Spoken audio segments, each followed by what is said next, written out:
Hi everyone, and welcome back to the Hockey Journey Podcast, episode number 95, Solving Your Productivity Puzzle, presented to you by OnlineHockeyTraining.com. I'm your host, Coach Lance Pitlick. If you're new here, please make sure you subscribe so you won't miss out on any future episodes. Before we start hearing how we can become a little more productive in each day and begin the conversation, if you want to learn more about me, my hockey experiences, that I have the world's largest database of off-ice stick handling, passing, and hockey shooting drills, what I know, and most importantly, how I've been helping hockey players get really good with a stick and puck, just head on over to OnlineHockeyTraining.com, that's OnlineHockeyTraining.com, and gain instant access to my 10-part video series where I'll show you everything. Consider it my gift to you. Lastly, if you live in Minnesota or are visiting the state of hockey sometime soon and you want to schedule an in-person off-ice stick skills lesson, I'd love to have the opportunity to show you my little world. Go to sweethockeycoach.com, that's sweethockeycoach.com, and watch the video on the homepage for instructions. Thanks, and I look forward to working with you sometime soon. Again, welcome to the Hockey Journey Podcast, where today we're going to explore the intersection of sports, personal growth, and success. In today's episode, we'll be discussing one of the most important skills for any athlete or professional, productivity. Whether you're a hockey player looking to improve your game or a business owner striving for success, being productive is essential to achieving your goals. To help us dive deeper into this topic, I'll be referencing a couple powerful books that have crossed my path over the years. Organize Tomorrow Today by Jason Selk and Tom Bartow, and Making Life a Masterpiece by Orson Swett Marden. Each of these titles offers valuable insights and strategies for boosting productivity and achieving success. So if you're struggling to stay focused, manage your time effectively, or achieve your goals, this episode is for you as you start preparing for a productive off-season of training and personal improvement. I'll be sharing practical tips and strategies that you can apply to your own life and work so you can start solving your productivity puzzle and achieving the results you want. So let's get started. Book number 1, Organize Tomorrow Today. 8 Ways to Retrain Your Mind to Optimize Performance at Work and in Life by Jason Selk and Tom Bartow. Quote number 1. In Organize Tomorrow Today, we're going to show you how to embrace channel capacity instead of fighting against it. You're going to learn how to make decisions, establish priorities, and light your own motivating fire instead of continuing to chase the counterintuitive concept of multitasking. Most people still seem to believe that being busy is the equivalent of being important, but the highly successful have learned that being busy is a waste of time. Being productive is the goal. Knowing something doesn't change your life. Doing something does. Getting through this book or a class is one thing, but there's a huge difference between acquiring information and understanding it. There's even a wider gap between understanding it and implementing it, or actually doing it. This is why there is such an emphasis on Organize Tomorrow Today to avoid trying to master all 8 concepts at once. Doing so is a recipe for inaction and failure. Success comes from one dedicated and focused step at a time. The most successful people we see are the ones who take this information and use it in real life, every day. Follow the template, and you're getting a playbook for speeding up the process of getting from information acquisition to skill implementation. Jason and Tom call it the owner's manual for doers. End quotes. Quote number 2, the 2 most important questions for tomorrow. To set yourself up on the right track, ask yourself those 2 critical questions. Number 1, what are the 3 most important things I need to get done tomorrow? And number 2, what is the single most important task I must get done? The questions work within your brain's channel capacity to give you direction and prioritization in manageable doses. When you start your day, you know the 3 most important things you need to get done by the end of the day, and you know which of those 3 things is the big glow-in-the-dark priority. You'll be amazed at how much clearer your decision-making becomes and how much more efficiently you'll use your time just by taking this simple organizational step. End quote. Quote number 3. You rockin' the Zeigarnik effect? When you go to the effort to make a prioritized list of what you need to do the next day, you're essentially opening a loop in your mind. As you sleep, your brain will automatically start preparing for the successful closing of those loops. It's known as the Zeigarnik effect. In the 1920s, Russian psychology researcher Bluma Zeigarnik quantified the phenomenon after her professor, Kurt Lewin, noticed that waiters who hadn't been paid for an order had much more recall of the details of those orders than they did for orders that had been paid. Working from Zeigarnik's research, Lewin came up with the concept of task-specific tension, which persists in both the conscious and subconscious mind until the task is completed. In other words, the mind doesn't like unfinished business. High-level mathematicians and successful writers have been using this technique for years as a tool for pushing their work forward. Before going to bed, they take a few minutes to read over the mathematical or literary work they did during the day, especially if they reached a plateau or feel stuck. The mind then works all night to close the loop, and they wake up in the morning with inspiration. It seems magical, but it isn't so much magical as the result of effective priming of the mental pump. End quote. Quote number 4. Are you nailing it? What does nailing it mean? If you've truly mastered one positive change, we call it nailing it. It's become a popular shorthand catchphrase with many of our students. For you to have fully integrated the improvement and the changes it requires, it means that for 3 consecutive months, you've been able to complete the change on a daily basis 90% of the time or better.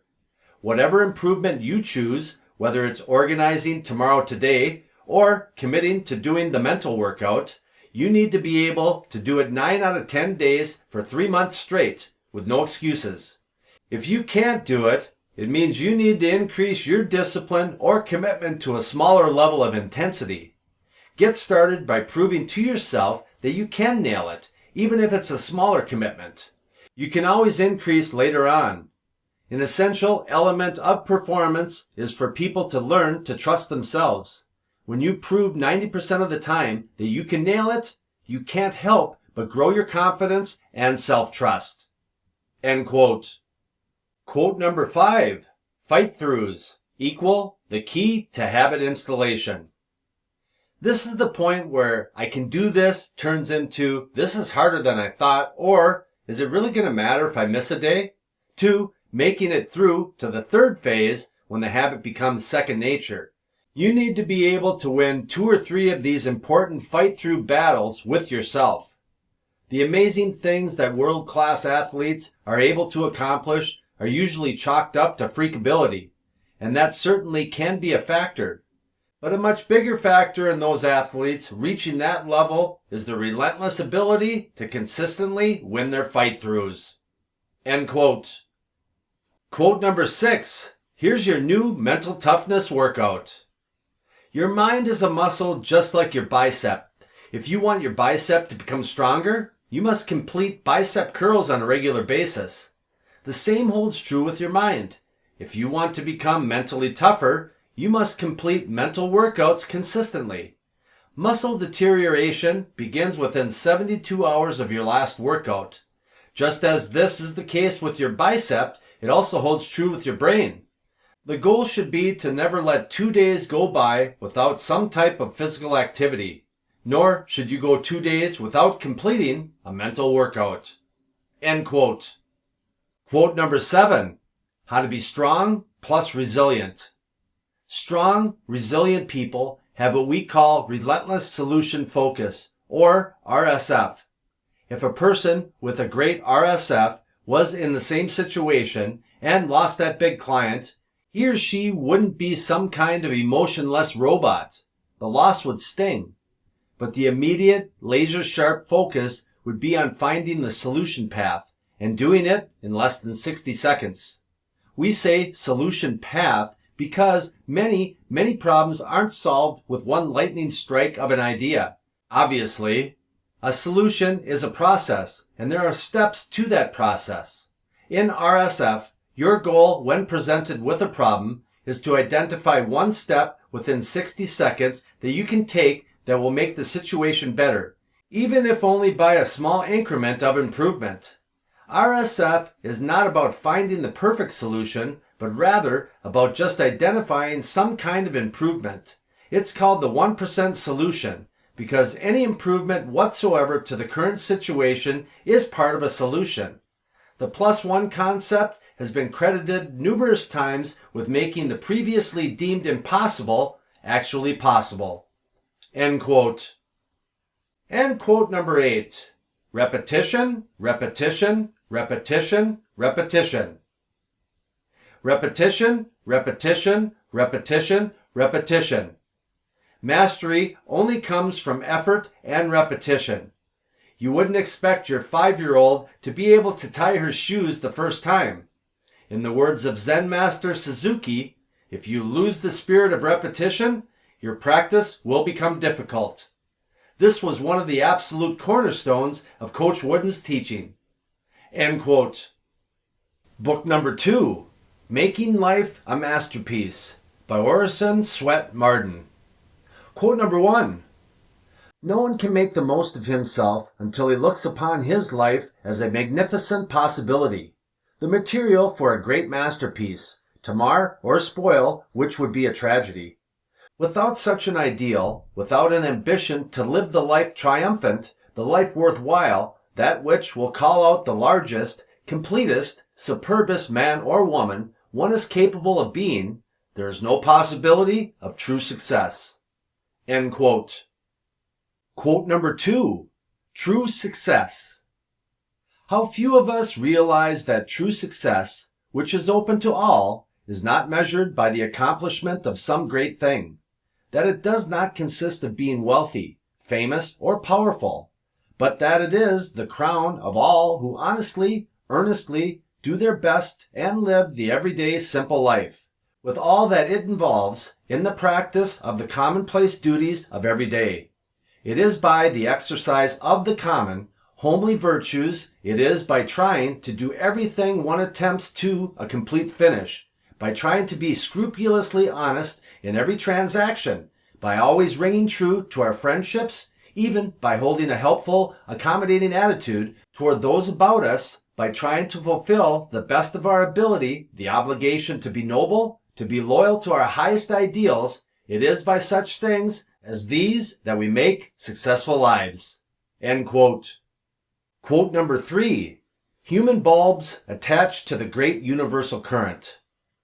We get light from the electric current in proportion to the number of candle power in the electric bulb.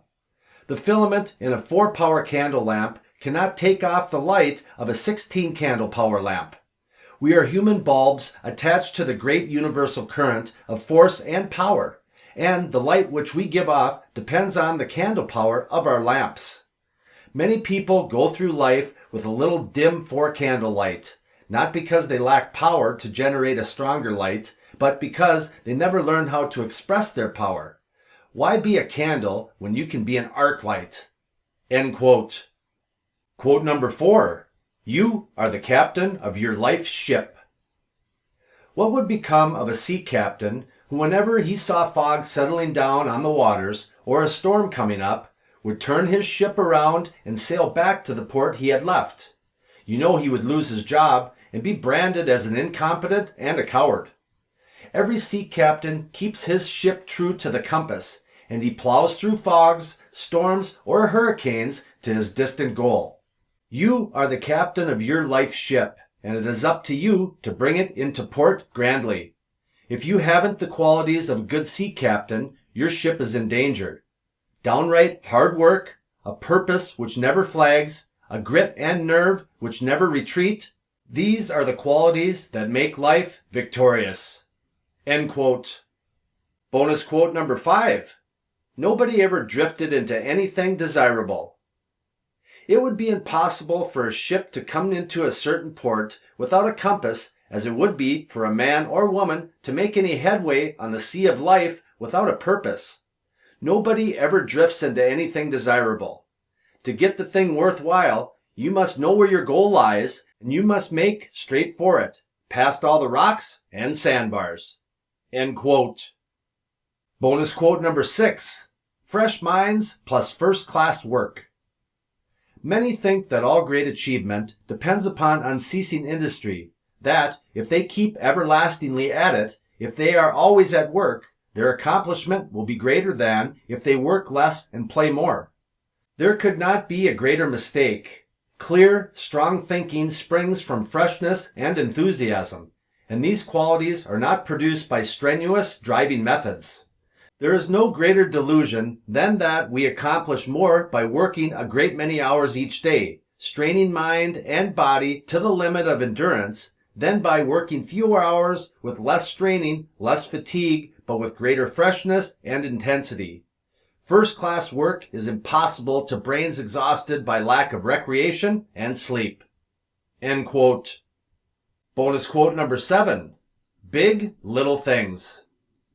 It may seem a very far cry from such trivialities to the great catastrophes of life, but to my mind, the highest courage, the finest and most complete self-mastery, are no more than the result of the habit of control and steadiness in the small things of life. The man or woman who meets the little things calmly will be prepared for the more serious or the unexpected, and will ultimately, through force of habit, attain that sublime order of courage, poise, self-mastery, which even the greatest calamity cannot shake. And though his highest courage may never be put to the test, the one who has habituated himself to self-control in the little things will have gained the strength of character that will make him a person of mark in every situation of life. End quote. And bonus quote number 8. What could you do with an hour a day? I wish it were possible to blazon on the sky, where it would burn itself into the consciousness of every youth, the marvelous results of even 1 hour a day spent in persistent, concentrated, earnest self-culture. What young man is really too busy to give an hour a day to self-improvement, self-enlargement? 1 hour a day for a short time, profitably employed, would enable men of ordinary capacity to master a complete science. 1 hour a day in 10 years would make an ignorant man a well-informed man. In an hour a day, a boy or girl could read 20 pages thoughtfully, more than 7,000 pages in a year, or 18 large volumes. Think of the mighty possibilities of 2, 4, yes, even 6 hours a day that are often thrown away by young men and women in frivolous amusement. End quote. I want to thank you for tuning in to the Hockey Journey Podcast, episode number 95, Solving Your Productivity Puzzle.